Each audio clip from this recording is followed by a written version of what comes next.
আমি ডক্টর নাহারিন আপনার কাছ থেকে এই বিষয়ে মন্তব্য জানতে চাই। সবারই অসন্তোষ, সবাই অভিযোগ করছে। আজকে সালাউদ্দিন আহমেদ অসন্তুষ্টির কথা বললেন সরাসরি। সেদিন নায়েবে আমির জামাতের তিনি বললেন প্রশাসন দখল করে নিচ্ছে।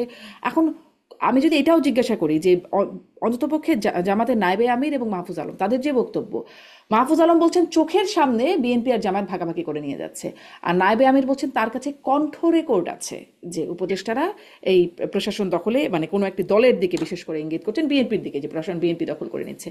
এখন একজনের কাছে কণ্ঠ রেকর্ড আর একজন চোখের সামনে হচ্ছে। আপনার কাছে কোনটা সত্য মনে হচ্ছে, নাকি আরো অন্য কিছু আছে? আবার বিএনপি অসন্তোষ জানাচ্ছে। জি। এই কথাটার উত্তর দেওয়ার আগে আপনাকে আমি বলি যে আনিস আলমগীর ভাই বললেন যে বিএনপি এবং জামাত ভাগাভাগি করে নিচ্ছে, আওয়ামী লীগ যারা ছিল তারা সাইড হয়ে গেছে। 17 বছর, 17 বছর কিন্তু খুবই দীর্ঘ সময়। নিয়োগের ক্ষেত্রে 17 বছর খুবই দীর্ঘ সময়। এই যে 17 বছরে যারা আওয়ামী লীগ হয়ে নিয়োগ পেল, তারা কি সবাই সাইড হয়ে গেছে? আপনি কি তাই বিশ্বাস করেন? আমি সেটা বিশ্বাস করি না। শুনেন, আওয়ামী লীগ আছে, আওয়ামী লীগ থাকবে, বিভিন্ন রূপে আছে। কিন্তু আপনি দেখেছেন যে ইলেকশন গুলো যদি দেখেন, বিশ্ববিদ্যালয়ে যে জাকসু রাকসু ইলেকশন গুলো হলো, আমরা যাদেরকে ছাত্রলীগ হিসেবে জানতাম, আমরা দেখেছি পরে আসলে তারা অন্য দলের ছিল, তাই না? মানে হুম। এই যে, মানে বলা হচ্ছে অন্য দলের ছিল, কিন্তু রাজনীতি বা যে কোনো একটা দল করা মানে কিন্তু একটা আইডিওলজিকে সাপোর্ট করা। তো যে আইডিওলজি নিয়ে গত 17 বছর আপনি থেকেছেন, সেই আইডিওলজি হঠাৎ করে আপনার বদলে গেল, আপনি অন্য দলে চলে গেলেন। তো আনিস আলমগীর ভাইয়ের এই কথার সাথে আমি মানে অত্যন্ত দ্বিমত জ্ঞাপন করছি যে আওয়ামী লীগ সাইড হয়ে গেছে। আওয়ামী লীগ সাইড হয়ে যায়নি, আওয়ামী লীগ আছে, বিভিন্ন রূপে আছে। এটাই। আর আপনি যেটা বললেন যে মাহফুজ আলমের কথা এবং বিভিন্ন তাহের রূপে আছে সাহেবের, মানে স্বরূপে থাকতে পারছে না, বিভিন্ন রূপে এখন। স্বরূপে তো থাকার আসলে সম্ভাবনা নাই, তাই না? হুম। স্বরূপে কি করে থাকবে? কিন্তু বিভিন্ন রূপে থাকছে জি। এবং এটা থাকবে, হ্যাঁ, এটা নিয়ে কোনো দ্বিমত নাই। আমরা আমরা জানি এটা কারা। তো থাকতেও দেওয়া উচিত না এদেরকে। ইয়ে থেকে, চাকরি না থেকে না, বের এখন করে দেওয়া উচিত। একটা একটা দেশে কি আপনি একটা নিয়োগ পেয়েছে, ধরেন আমার বিশ্ববিদ্যালয়ের কথা বলছি, যে গত 17 বছর যতগুলা নিয়োগ হয়েছে, আহ যেভাবেই নিয়োগ হোক না কেন, এখন একটা চাকরি আপনি পেয়ে গেছেন, তাকে তো আপনি বের করে দিতে পারেন না, তাই না? তো থাকা সেটা উচিত, যদি বলে তো হবে সেটা না। যদি আপনি আপনি বিশ্বাস করেন, তাহলে তো এখন আমাদের দেখতে হবে যে কম্পিটেন্ট কে, কে কোন দল করে, কে কোন দল করতে, না, সেটা তো বিষয় না। এবং সেই জন্য ফসিল গুলোকে এনে এনে আপনি প্রশাসনে বসাতে পারেন না তো। আজ শোনেন, থেকে 4 বছর আগে, পাঁচ ফসিল বছর হোক, আগে রিটায়ারমেন্টে চলে গেছে। শোনেন, এরকম ফসিল গুলোকে এনে এনে আপনি এখন যদি এই যে, প্রশাসনে বসান, হ্যাঁ, তো প্রশাসন তো আর এরকম প্রশাসনের কথা ফসিল, শুনবে না। হ্যাঁ এরকম ফসিল তো কয়েকটা, কিন্তু আমি বলছি যে গত 17 বছরে যে পরিমাণ নিয়োগ হয়েছে, তারা তো আওয়ামী লীগ হয়ে নিয়োগ পেয়েছে।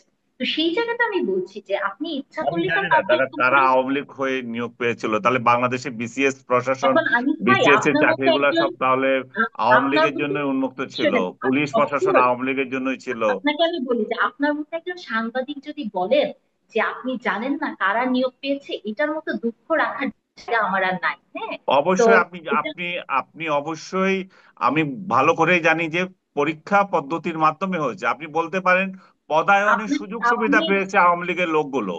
আপনাকে আপনি বলি সেটা একটা বলতে কথা, পারেন আমি, আওয়ামী না, লীগের লোকগুলো আমি তো পদায়নের সুযোগ আপনাকে, সুবিধা পেয়েছে, তার আমি মানে এই নয় আপনাকে, যে তারা রাস্তা থেকে শুনুন, তুলে এনে আপনি আওয়ামী হুম, লীগের লোকদেরকে চাকরি দিয়ে দিয়েছে সরকার। আপনাকে আমি বলি, বিশ্ববিদ্যালয়ে চাকরি পেতে গেলে কোনো পরীক্ষা দিতে হয় না। বিশ্ববিদ্যালয়ে চাকরি আপনি একটা ইন্টারভিউ দিয়ে আপনি পাস। আছেন আপনার বিশ্ববিদ্যালয় নিয়ে, আমি বলছি আমলাতন্ত্র নিয়ে। শুনুন, বিশ্ববিদ্যালয়কেও আপনি আমলাতন্ত্রের বাইরে আনতে পারবেন না, এটাও একটা একটা প্রসেস। আমি তো একটা, আপনি কেন এত রেগে যাচ্ছেন সেটা আমি বুঝতে পারছি না। আমি না, আপনি আপনাকে নিয়ে আপনি করেও কিছু দুইটাকে বলি এক নাই। করে ফেলছেন, না না, আপনি দুইটাকে এক অবশ্যই করে আমি ফেলছেন। প্রতিটা নিয়োগের কথা বলছি। এবং আপনার কি মনে হয় না যে একটা হুম। যখন প্রশাসন চলে বা একটা ইলেকশন হবে, সেখানে বিশ্ববিদ্যালয়ে বা অন্য কোনো হুম। জায়গার কোনো ভূমিকা নেই? শুধু কি আমলাতন্ত্রেরই ভূমিকা থাকে? একটা সরকার কি মানে আমলাতন্ত্র দিয়ে টিকে ছিল? কিন্তু এই আমলাতন্ত্রের ভেতরে আমি ওটাই বলতে চাচ্ছি আপনাকে যে এখন পর্যন্ত সচিবালয়, আপনি বললেন আওয়ামী লীগ সাইড হয়ে গেছে, হয়নি। আমি সেটাই আপনাকে বলছি, কারণ অ্যামাউন্ট এত বেশি, সময়টা এত দীর্ঘ, 17 বছর, এটাকে আপনি কোনোভাবেই ইগনোর করতে পারবেন না। আর সেকেন্ড যে প্রশ্নটা শারমিন আপা আমাকে করলেন যে তাহের সাহেবের যে কথা, আমি মনে করি যে নাহিদ ইসলাম যেটি বলেছেন যে তার মনে হয়েছে 5 জন উপদেষ্টা কথা তিনি বলতে পারেন, তারা মানে কোনো না কোনো কিছুর সাথে জড়িত। বাংলাদেশের আইনে বা পৃথিবীর সব আইনে একটা নিয়ম আছে যে আপনি যখন কাউকে দোষারোপ করবেন, তখন আপনাকেই সেই দায়ভারটা নিতে হবে এবং প্রমাণ করার দায়িত্ব আপনার। তাহলে আমি তো মনে করি যে জুলাইয়ের পরবর্তীকালীন সময়ে আপনি এতটুকু মেরুদণ্ড আপনার শক্ত হয়নি যে আপনি 5 জনের কথা বলছেন, সেই নামটা আপনি প্রকাশ করতে পারছেন না? আর তাহির সাহেব তো আরেক কাঠি বেশি। উনি বলেছেন, দেখেন যে একটা কণ্ঠ রেকর্ড আছে।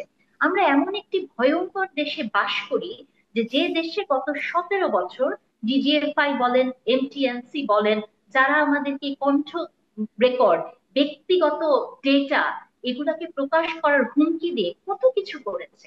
এখন পর্যন্ত যে মানুষটি একটি শুধু পাবলিক আমাদেরকে ফোরামে কেন, স্বয়ং তৎকালীন প্রধানমন্ত্রীর কণ্ঠ পর্যন্ত রেকর্ড হয়ে আছে। কথা রেকর্ড হয়েছে, এবং দেখেন মানে উনি খুব বোল্ডলি বলছেন যে উনার কাছে কণ্ঠ রেকর্ড আছে। আপনি চিন্তা করেন তো, এটা যদি বিশ্বের অন্য কোনো দেশ হতো, ইউরোপিয়ান কোনো দেশ হতো বা আমেরিকা হতো বা কিছু, আপনি ডেটা প্রোটেকশন এত স্ট্রং সেসব জায়গায়, এই কথাটা বলাটাই তো অন্যায়। আপনি দেখেন না যে সিসি ক্যামেরা যেখানে থাকে নিচে হুম। লেখা থাকে যে এই ভবনটি সিসি ক্যামেরা দ্বারা নিয়ন্ত্রিত।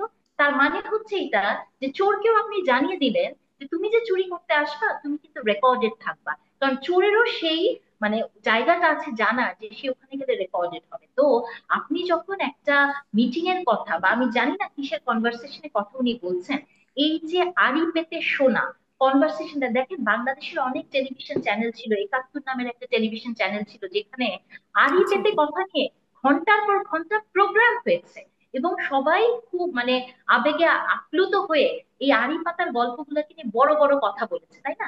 কারো মনে, বাংলাদেশের হুম। কোনো জার্নালিস্ট তখনকার সময় এই প্রশ্নটি তোলে নাই যে ব্যক্তিগত কোনো কনভারসেশন এইভাবে রেকর্ড করা যায় না।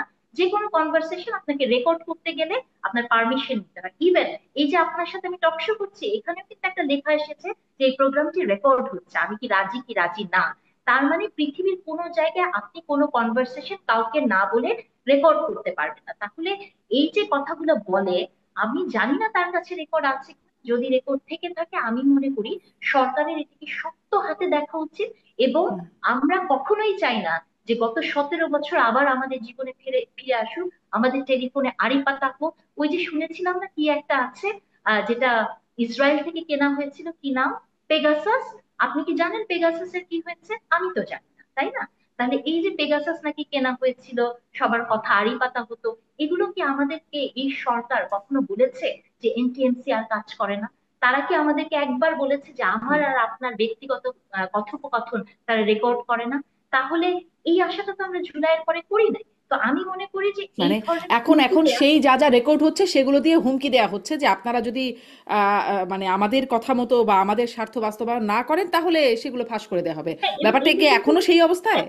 হ্যাঁ, এবং দেখেন শারমিন আপা, এটা কিন্তু কোনো অতীতের কনভারসেশনের কথা তিনি বলেন নাই, তিনি হুম। এখনকার উপদেষ্টার কথা বলছেন। তার মানে অবভিয়াসলি এটা ঘটেছে জুলাইয়ের পরবর্তী সময়।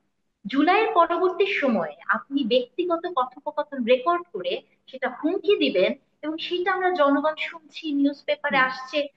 গত 5 দিনের টকশো কিন্তু এটা নিয়ে আমরা কথা বলছি, কিন্তু কেউ প্রশ্ন করে না যে যেই কথাটি বলছেন সে সবচেয়ে বড় অবৈধ কাজ করছেন, অন্যায় করছেন, এবং এটা সে করতে পারে না।